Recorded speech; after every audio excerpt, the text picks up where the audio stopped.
नहीं, देखिए संदीप जी, आप जानते हैं कि हमारी पार्टी और हमारे नेता आदरणीय लालू प्रसाद जी की यूएसपी रही है। आरक्षण को लेकर के जो लड़ाई वो लड़े हैं आदरणीय लालू प्रसाद जी ने और हमारी पार्टी ने, इसे न भुलाया जा सकता है न इसे मिटाया जा सकता है। जाति जनगणना का जहां तक बात है, इसको लेकर भी सबसे पहले हमारी पार्टी ने ही, हमारे नेता ने इस मांग को रखी थी। अभी जो सर्वदलीय प्रतिनिधि मंडल आदरणीय प्रधानमंत्री जी से मिलने गया था, उसमें भी हम लोग उस समय सरकार से बाहर थे, विपक्ष में थे। लेकिन आदरणीय नीतीश कुमार जी ने आदरणीय प्रधानमंत्री जी से कहा था कि तेजस्वी यादव जी की मांग पर हम लोग आए हैं, पूरे बिहार के सभी प्रतिनिधि मंडल, सभी दलों के। तो पिछड़ों के, दलितों के, शोषितों के, वंचितों के, अकलियतों के हितैषी राष्ट्रीय जनता दल रही है। और इसके पैरवीकार सबसे बड़े देश में कोई योद्धा है तो आदरणीय लालू प्रसाद जी है। इस बात से कोई इनकार कर ही नहीं सकता है। नहीं, इसमें एक चीज और जोड़ दूं और पूछ लूं आपसे मृत्युंजय तिवारी जी, ना भुलाया जा सकता है लालू प्रसाद यादव का योगदान, ना मिटाया जा सकता है पिछड़ों की लड़ाई को लेकर, आरक्षण की लड़ाई को लेकर। तो जो शलभमणि त्रिपाठी यहां पूछ रहे थे, वो आरक्षण परिवार पर सबसे पहले लागू होता है, मलाई सारा ही परिवार काट ले जाता है। सांसद बनेंगे सारे घर के ही, मंत्री बनने की बारी आएगी तो तेजस्वी यादव उप मुख्यमंत्री बन जाएंगे, मंत्री बन जाएंगे तेज प्रताप यादव भी। ये पारिवारिक आरक्षण भी कमाल का आप लागू कर रहे हैं। संदीप जी, ये सबको पता है, बीजेपी के लोग कंबल ओढ़कर घी पी रहे हैं।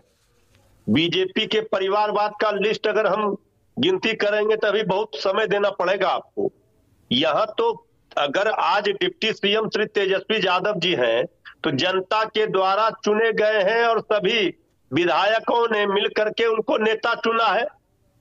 लेकिन बीजेपी में क्या हो रहा है, अगर आप भी जानते हैं, हम ज्यादा इस पर नहीं बोलना चाहते हैं। तेज प्रताप जी जनता के द्वारा चुन करके आए हैं।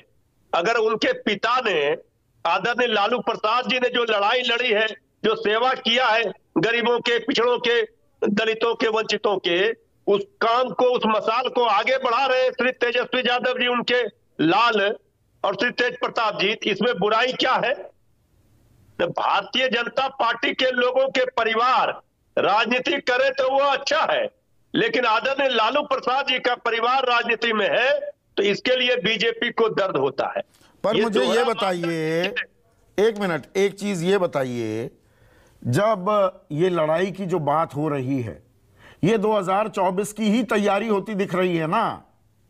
एकदम स्पष्ट है। ये 2024 के लिए आपने तैयारी शुरू कर दी। अब इसीलिए जातीय जनगणना भी हो रही है। और जो एक मिनट सुनिए, पिछड़ा वर्ग आप सोचते थे कि हमारा वोट बैंक है, और रहा भी बहुत लंबे समय तक, पर अब पिछड़ा वर्ग ज्यादातर क्या बीजेपी के पास खिसक गया है।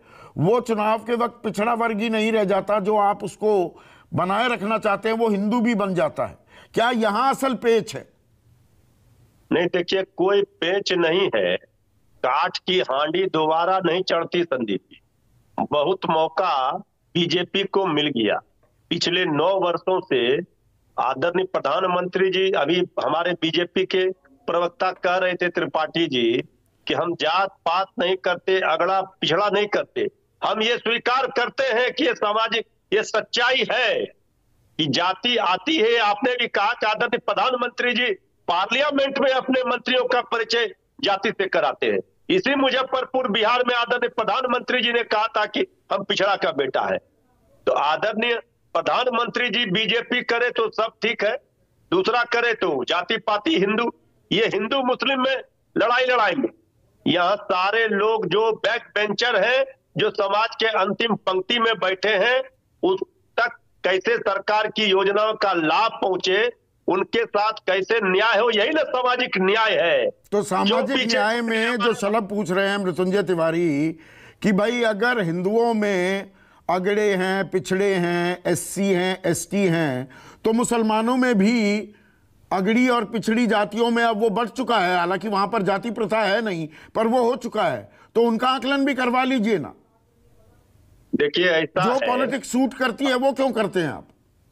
भारतीय जनता पार्टी तो जातीय जनगणना के खिलाफ है, यह स्पष्ट हो गया। आदरणीय प्रधानमंत्री जी ने आदरणीय नीतीश कुमार जी की बात नहीं मानी अपने सहयोगी दलों की, और पिछड़ा अति पिछड़ा विरोधी बीजेपी है, इस बात से भी कोई इनकार नहीं कर सकता है।